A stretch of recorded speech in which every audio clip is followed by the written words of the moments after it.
Светия Дух е като очите, с които виждаме, но които очи обаче не можем да видим.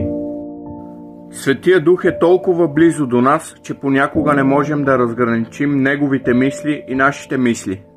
Затова много пъти предприемаме действия, мислейки, че са повлияни от Светия Дух. Или казваме: Светия Дух ми каза това и това за този брат, това и онова за онази сестра.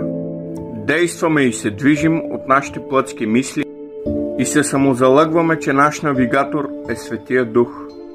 Точно поради тази причина много пъти в живота ни настъпват отчаяния, защото сме очаквали нещо друго да се случи в живота ни и когато то не се случи, в живота ни настъпва объркване, хаос. Именно това е целта на Сатана – да ни обърка и да ни вкара в хаос.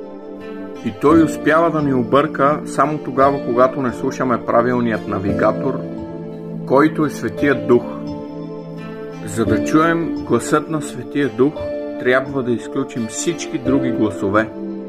Гласът на новините, гласът на мнозинството, гласът на страха, на притеснението, на приятели, близки, роднини, дори понякога и на родителите ни, но най-вече гласът на нашите плътски мисли, защото те имат най-голямо влияние върху нас. Но трябва да се съсредоточим в думите на Бог, които са тихи и надълбоко. Бъдете благословени!